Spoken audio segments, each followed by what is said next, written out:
दिल्ली से इस वक्त बड़ी खबर सामने आ रही है। जनकपुरी हादसे में केस दर्ज कर लिया गया है। कॉन्ट्रैक्टर के खिलाफ एफआईआर दर्ज की गई है।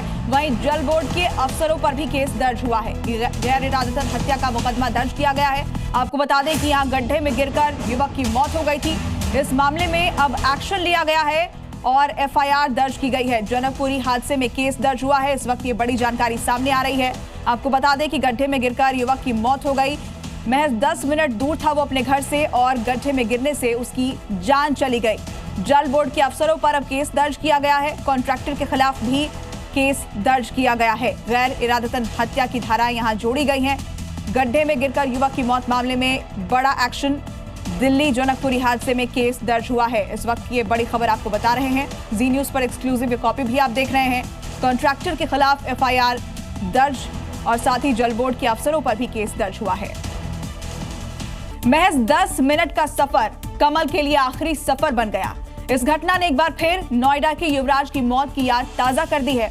युवराज की तरह कमल की भी सड़क पर खुले छोड़े गए गड्ढे में गिरने से मौत हो गई।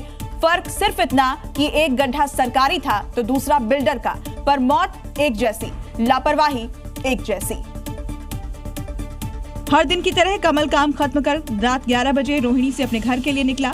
11:53 में जनकपुरी डिस्ट्रिक्ट सेंटर पहुंचा, जहां उसके भाई से उसकी आखिरी बातचीत होती है। यहां से कमल के घर का सफर महज 10 मिनट का था। कमल को कैलाशपुरी जाना था, जो वहां से महज 4 किलोमीटर दूर था। कमल प्रोफेसर जोगेंद्र सिंह मार्ग से पोसंगीपुर होते हुए अपने घर के रास्ते पर था, लेकिन पोसंगीपुर मार्केट पर खुदा हुआ गड्ढा उसका अंतिम ठिकाना बन गया, जिस पर सियासत शुरू है। पक्ष विपक्ष के दौरे शुरू हैं। अगर किसी की कोई कमी पाई जाएगी तो उसको बख्शा नहीं जाएगा। आशीष सूद की विधानसभा में 2 ही चीजें मशहूर हैं। एक आशीष सूद के होर्डिंग, जहां देखो उनका होर्डिंग है, और जहां देखो सड़क में गड्ढे हैं।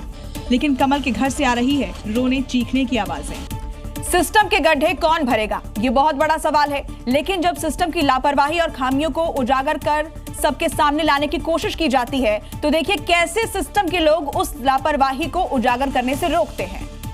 आप प्लीज हटिए, तो हमें नापने तो दीजिए। क्या है, आप हटिए। तो मैंने आपको 5 मिनट बोला था, मैं बताऊंगा। देखिए अनिल चाहिए, अनिल दिखाइए। आप पीछे हटिए अनिल, आप दिखाइए ना, नापिए ना, इसको पूरा करिए आप। ये भाई साहब कोई क्राइम स्पॉट नहीं, यहाँ हादसा हुआ है, सिस्टम की गलती से। दीपक जी आप हटिए ना। हाँ ठीक है, दिखाइए। ये देखिए अनिल, इधर जाओ। देखिए आप देखिए, आपने देखा, ये दिखाइए। देखिए आप इनको मालूम है कि इनकी गलती है, और मैं जब दिखाने की कोशिश कर रहा हूँ यहाँ पर, तो ये वो भी नहीं दिखा रहे।